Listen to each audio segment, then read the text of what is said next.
คุณลีน่าสวัสดีค่ะ สวัสดีค่ะ สวัสดีค่ะ Thank you so much for joining in the program today. My pleasure. First of all, I have to ask about the role of Asian women. We have, there are certain stereotypes, there are certain views and obligations that are stuck to the role or the picture of an Asian woman. How does one overcome such obstacles? It's a really good question, and one that I'm asked a lot. Yes. Being one of the few Asian global leaders at this level. Yes. You know, my advice would be to be confident and have a lot of self-esteem. Because I know when I was growing up, even my mother would say, don't be so ambitious as a woman who will marry you. You know? So in Asian cultures, and I'm generalizing, there is a tendency to not encourage women or girls to really be ambitious and think about what they can do.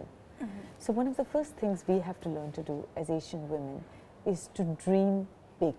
Dream big. To really have big dreams about how to change the world, to have big dreams about how to follow your passion. So I encourage all women, and particularly Asian women, to really be confident and dream big. That's the first step to overcoming some of the stereotypes. The other stereotypes that exist are that Asian women are not assertive, may not speak their mind, may not put up their hand for a new initiative, new project. We're quieter. Yeah.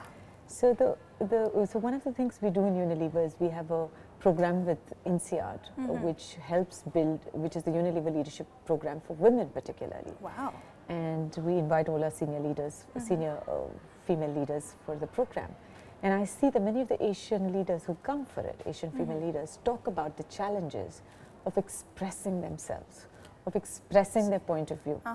Because they feel it might not be heard, they feel that the bias in the room is encouraging them not to speak. I see. And the only way to tackle these biases is to acknowledge that it exists and then find a plan to work through it. Find a plan to work through it. Now, so for example, I used to keep a note. Every time I spoke up in a meeting, I would draw a small line. And at the end of the meeting, I would count and see, did I really speak up enough? Did I count 5, 2, 3, 0? How many times did I open up a meeting? Yeah, just to encourage myself to speak and say a few things and not be quiet. Over a period of time, I have learned to be bold and courageous and speak my mind without so you've any got reminders. More little marks on your notebook. And then I would count at the end of the day saying, did I speak up enough?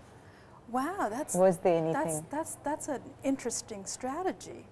The environment in Asia, as you mentioned, seems not to encourage much of debate. Yes. Even in the classrooms, we were taught as children that the teacher was always right, and we weren't very encouraged to raise our hands for questions. That sticks with us till adulthood, obviously. It does.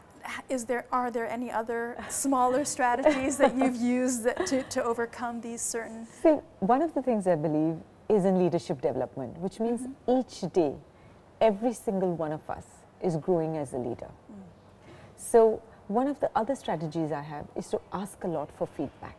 Oh, I see. So when I say finish a meeting, when I finish something important, even when I finish this interview, I will ask you, what did I do well? What did I not do well? What could I have done better? What did I miss? So that's another technique by which you encourage yourself in particularly forums where you're expected to speak. At the end of the day, you take feedback from your peers, from other people who are your supporters. I see. So embrace feedback. Feedback is a gift, and you learn from everything. Okay. So be bold. Dream big. Yes. Accept feedback, whether it's good or it's positive or negative. Embrace it, all the time. And how do you have to use that feedback to improve yourself. Improve yourself. I see. These are one of the few strategies that are taught within the organization, I understand. we do quite a lot of work. So for example, I spoke about the leadership development program that we have for female talent. We have mentoring programs. Almost 400 of our senior female talent are going through mentoring, where senior men and women leaders give them advice on how to succeed. You know, when I visit the business, I mean, we're very fortunate. Unilever Thailand has great talent, both men and women. Yes. I would always make it a point to spend time with our talent and give them some tips and give them some encouragement on how to navigate the world. We also have many flexible policies to support women, because the other thing about Asian women, like perhaps women all over the world, is that we are expected to wear many hats. We have to be successful professionals, we have to be great wives, great daughters, great daughter-in-laws, great mothers. You've got to be this perfect superwoman of a woman. So what we try and do is provide a lot of flexible working policies, which we call agile working, for our men and women, so that they can balance all these needs to be great professionals and to be great people in their personal lives. So it's not just about excelling within the office, within the workplace. You also have programs that teach your employees and your workforce to excel in other roles as well. In other roles as well. Because we believe that when you are successful at balancing your life and work, you become more successful at work. If you're at work and constantly worrying about my unwell child or worrying about not doing something in your personal life, then you become less effective at work. So we believe that you must be given the tools to help balance your work and life, to integrate your work and life better. Yes. We surprisingly promote more women in management roles than other counterparts in the world, especially Thailand, which is ranked above many other of our counterparts in Asia. How do you think that came about?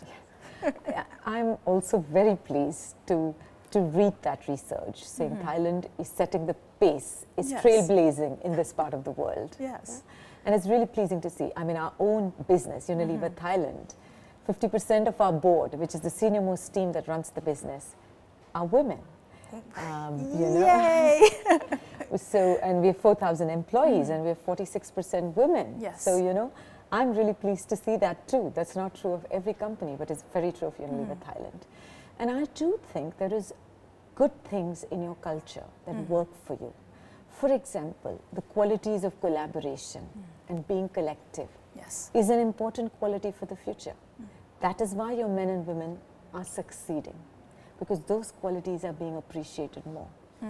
The quality of listening, of being humble, of being curious is again, I find, very prevalent in Thailand. Those are great qualities for the future. They may not have been valued 20 years ago, they're very valuable today. So I think there's something about your culture which is naturally quite inclusive and quite collaborative that is helping us create homegrown talent in Thai businesses. And I'm really proud of Unilever Thailand for creating such a strong business with such a strong sense of inclusion.